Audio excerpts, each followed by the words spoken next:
70s, that changed. So in the 70s, right here in like the early 60s, Disney and McDonald's started working together to create toys. And what are those? Happy Meals. They're happy. Are you guys happy when you get your Happy Meal? My 6-year-old is, and he doesn't like the food. He just likes the toy. So he eats the apples, we throw out the chicken nuggets, I eat the small fry. And that's how we work that one. But in 1975, they actually created a meal based around that toy to market to young kids. And this is when they started marketing to little kids. Okay, so in the 1990s, a change in location. They found kids love fast food so much, they said, we're going to put them right next to the high schools. Aren't you guys excited? Aren't you so proud? They know that you guys will do it because they know they can influence. They can influence anyone just by making it appealing, making it look happy, making it look cool. I mean, it's amazing with these people, and they do market research on this stuff.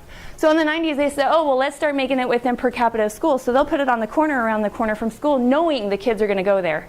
And if you're low-income community, guess what? They're putting more than one there. Because they know low incomes are more likely to eat fast food than to eat at a restaurant. Isn't that impressive? So when you start driving down the road and you see like 3 fast food restaurants, what does that tell you? Look for a school.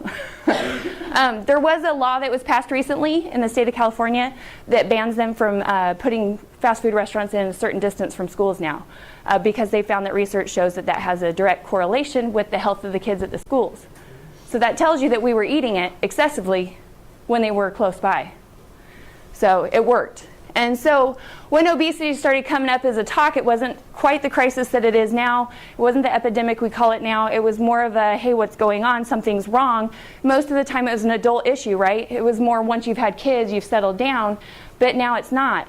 I mean, we're struggling with obesity in 4-year-olds now.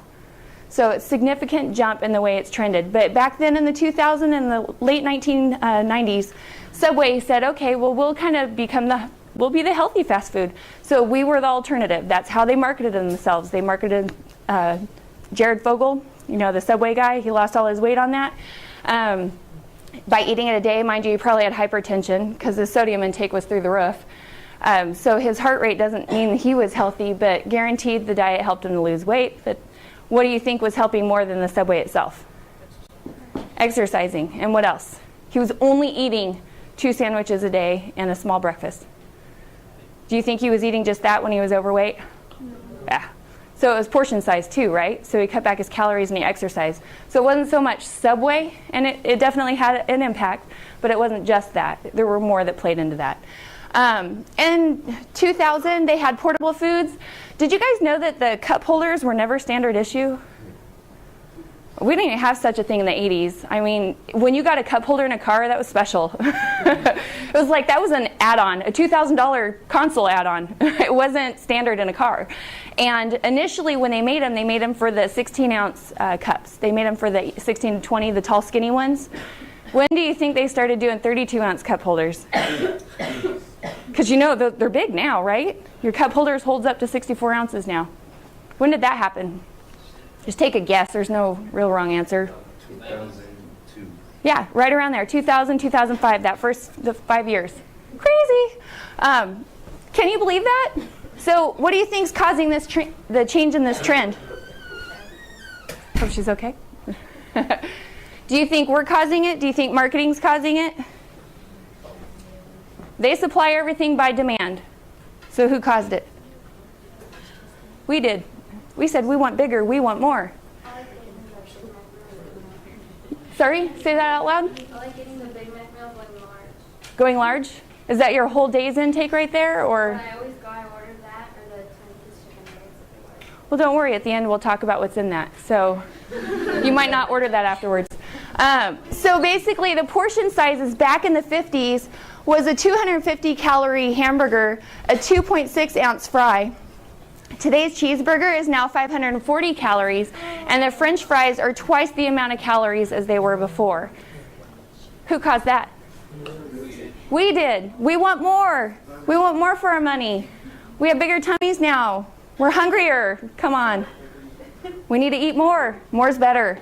So in the 80s, they actually developed the value meals, which we call combo meals now, but back in the day they were considered value meals, where they lowered the price of the combination and they offered that at a discount. Who did they market that to?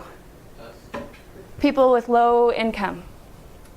Now it's standard issue, but they had a reason why they created it.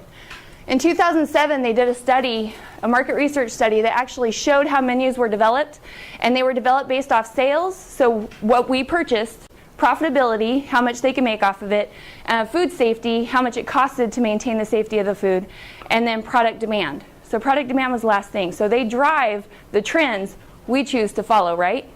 So who really is to blame for the sizes? We are or they are? A little bit them, because they know what you like.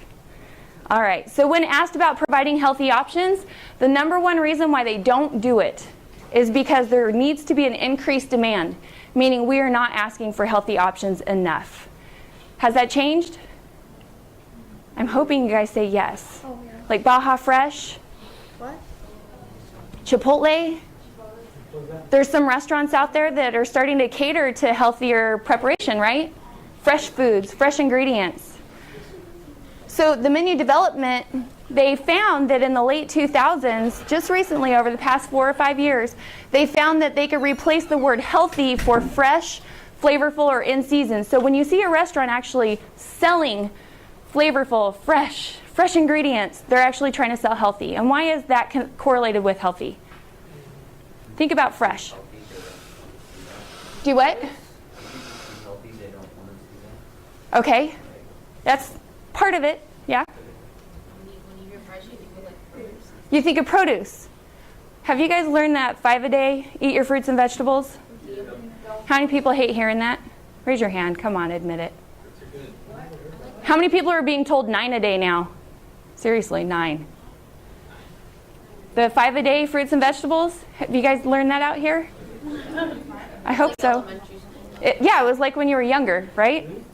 Well, fruits and vegetables actually decrease your risk for heart disease. They actually help prevent some cancers, and they have enough vitamins and minerals in them to actually maintain health. So they have true nutritional value. So when you hear fresh, you're going to correlate that to healthy because of what they contain, right? So they express the need to advocate for an increase in these type of options. And what's the new, oh, sorry, we don't want to go there yet. What's the new thing? Going green, right? Going green. So restaurants are actually selling biodegradable serviceware or organic fruits and vegetables or non-pesticide, non-treated, or animals who are free range. Does any of that, do you care? No. Seriously.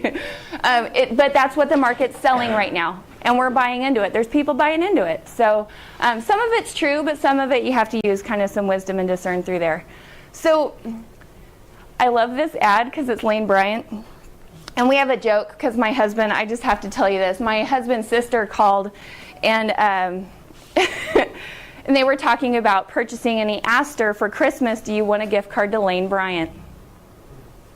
She doesn't need to go there, but he didn't know what type of store it was. But as he's saying it, I'm screaming, no! Because we associate Lane Bryant with larger size clothes. Did you know that they actually started in the 50s selling to chubbies? Do you guys find this ad at all offensive? I find it comical they call them chubbies, but I find it offensive that it was considered not okay.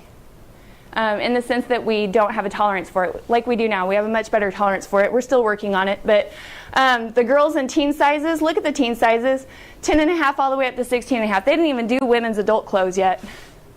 I would have been a chubby. I was a size 12 in high school. But because I maintained my health, I'm still a size 12. So I think I've done pretty good. But I would have been a chubby, apparently. But I didn't think I was. Maybe the 4 butts hanging out my basketball shorts would have made a difference. Just kidding. But oh my gosh, they had specific sizes they considered oversized. And it's just not the case anymore. Some of that's our norm now. We've changed. So I think some of it we have to address. Our habits have changed. Our soda consumption has increased significantly. And 1 can of soda increases our calorie intake by almost 200 calories a day. Just 1 can. And we're not even talking about the 36, 42, 46 ounce sodas.